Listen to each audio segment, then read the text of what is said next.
My name is Dr. Anthony Levatino. I'm a practicing obstetrician-gynecologist, and I've performed over 1,200 abortions. Today I'm going to describe a first trimester surgical abortion called suction D&C, dilatation and curettage. This is the most frequently performed abortion and is used typically from 5 to 13 weeks of pregnancy. After administering anesthesia, the abortionist uses a speculum like this. This is placed inside the vagina and opened using this screw on the side, allowing the abortionist to see the cervix, the entrance to the uterus. The cervix acts as a gate that stays closed for the duration of pregnancy, protecting the baby until it is ready for birth. The abortionist uses a series of metal rods called dilators, like these, which increase in thickness, and inserts them into the cervix to dilate it, gaining access to the inside of the uterus where the baby resides. The baby has a heartbeat, fingers, toes, arms, and legs, but its bones are still weak and fragile.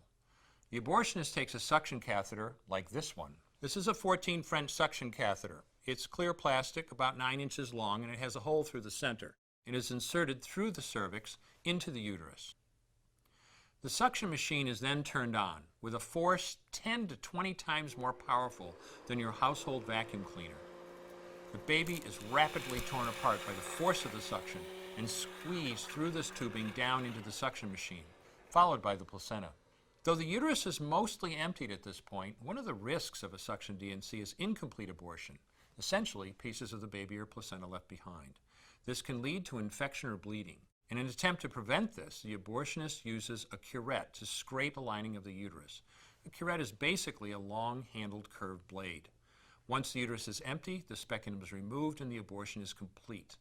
The risks of suction D&C include perforation or laceration of the uterus or cervix, potentially damaging intestine, bladder, and nearby blood vessels, hemorrhage, infection, and in rare instances, even death.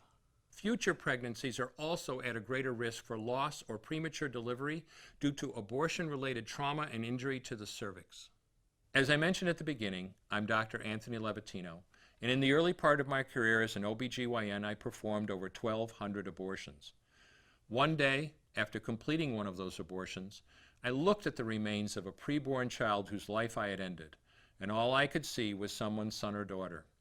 I came to realize that killing a baby at any stage of pregnancy for any reason is wrong. I want you to know today, no matter where you're at or what you've done, you can change. Make a decision today to protect the preborn. Thank you for your time. I will no longer do any more abortions.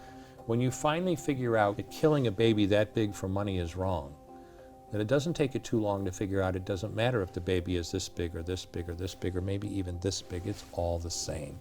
And I haven't done any since then, and I never will.